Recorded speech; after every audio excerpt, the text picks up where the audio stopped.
वसुदेवसुतं देवं कंसचाणूरमर्दनं देवकी परमानन्दं कृष्णं वन्दे जगद्गुरुं। श्रीमद् भगवद गीता प्रथम अध्याय श्लोक 24 और 25। संजय उवाच एवमुक्तो ऋषिकेशो गुडाकेशेन भारत सेनयोरुभयोर्मध्ये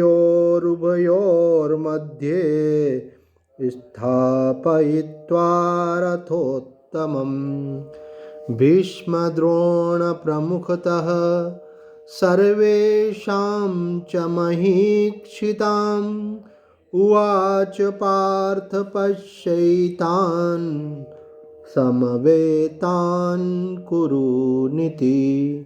संजय बोले, हे भरतवंशी राजन, निद्रा विजयी अर्जुन के द्वारा इस तरह कहने पर अंतर्यामी भगवान श्री कृष्ण ने दोनों सेनाओं के मध्य में पितामह भीष्म और आचार्य द्रोण के सामने तथा संपूर्ण राजाओं के सामने श्रेष्ठ रथ को खड़ा करके इस प्रकार कहा कि हे पार्थ, इन इकट्ठे हुए कुरुवंशियों को देख।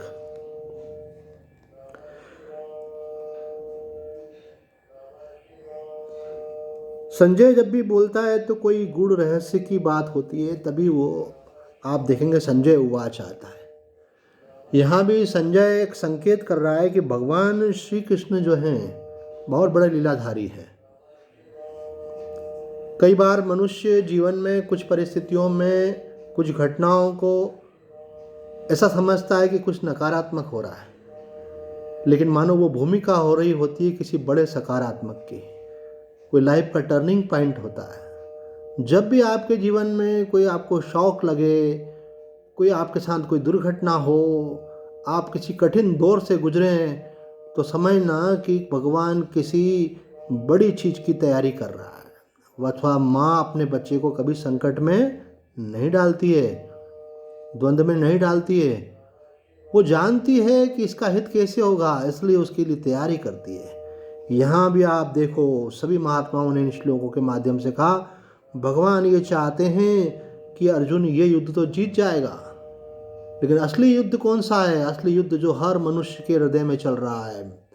हर मनुष्य के हृदय में महाभारत चल रहा है। वहाँ भी कौरव और पांडव हैं, अर्थात हमारे अंदर भी अच्छाई और बुराई है, और बुराई पर अच्छाई की विजय ही जीवन की सफलता है। लेकिन ये कैसे हो सकेगी? जब हम अपनी बुराई को समझ सकें, पहले वो प्रकट हो। हमारे काम, क्रोध, लोभ, मोह, मद मत्सर, इनको हम जान सकें कि हमारे अंदर ये दोष हैं, और वो जब पूरी तरह से हमारे ऊपर हावी हों और हम लाचार महसूस करें और हमको समझ में आए कि इनसे मुक्त हुए बिना जीवन की सच्ची शांति मिल नहीं सकती, तब साधक की सच्ची आध्यात्मिक यात्रा होती है। और उसी आध्यात्मिक यात्रा की तैयारी इस श्लोक के माध्यम से हो रही है। भगवान अर्जुन को भारत शब्द का प्रयोग कर रहे हैं।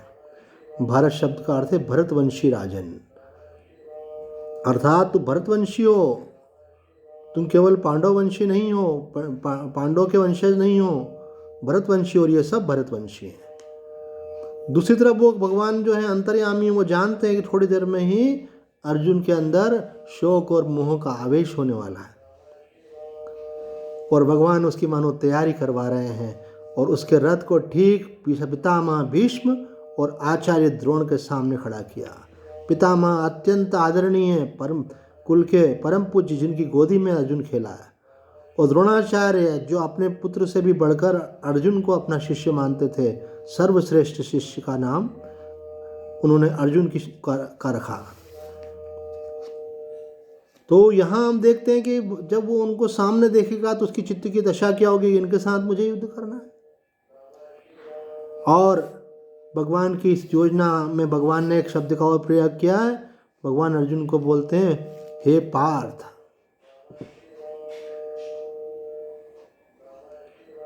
उवाच पार्थ पश्यैतान, कि ध्यान से देख, हे पार्थ, पार्थ मतलब प्रथा पुत्र, प्रथा पुत्र अर्थात कुंती का पुत्र।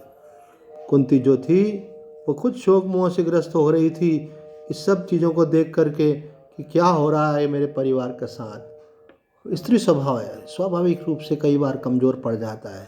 परिवार में इतना बड़ा युद्ध हो रहा है, अशांति हो रही है, बच्चे जो हैं वन वन भटक रहे हैं, तो बोले वही तेरी भी अभी स्थिति बनने वाली है, तू भी अभी शोक मोह से ही ग्रस्त होने वाला है। ये बात भगवान ऋषिकेश अंतर्यामी इसलिए जानते हैं, और भगवान जानते हैं कि अगर अर्जुन का मोह प्रकट हो गया तो उस मोह पर विजय दिलाने के लिए गीता का उपदेश देना होगा, और वो उपदेश केवल अर्जुन के ही अज्ञान और शोक मोह का निवारण नहीं करेगा, बल्कि प्राणी मात्र के कल्याण के लिए होगा।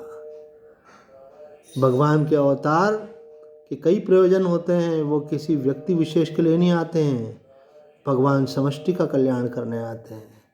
और इतना महानतम ग्रंथ जो वेदों का सार है, जो महानतम भारतीय संस्कृति का सूचक है, और एक जिसने गीता को पढ़ लिया सुन लिया उसके बाद कुछ पढ़ना बाकी नहीं रह जाता है, वो मोक्ष प्रदान करने वाली नहीं है। जीवन के लौकिक जितने भी समस्याएं हैं उन सब का समाधान भी हमको गीता में प्राप्त होता है। वो केवल एक आध्यात्मिक ग्रंथ नहीं है, बल्कि वो व्यवहार की भी हमको शिक्षा देता है। हमारे जीवन को कैसे सजाना है, संवारना है, वो सब भी इसमें आता है।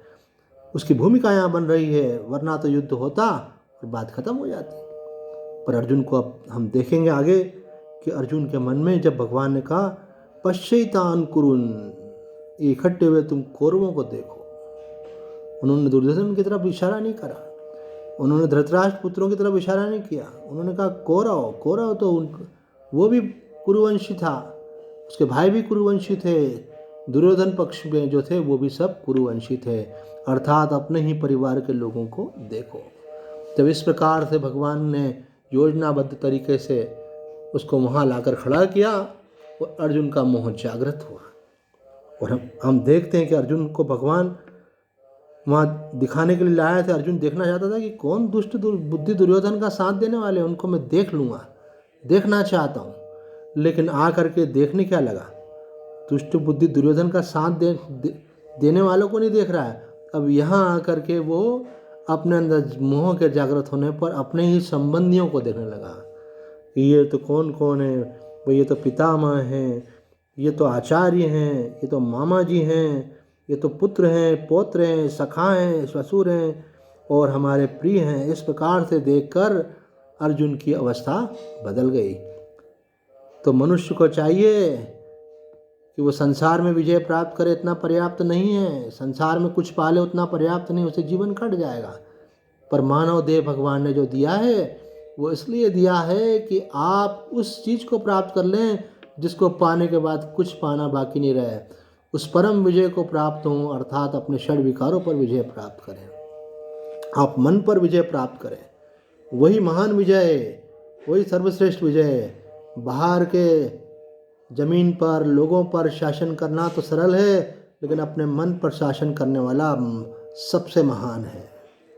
तो सबसे महान होने के लिए सद्गुरु का मार्गदर्शन हो और ज्ञानोपदेश हो।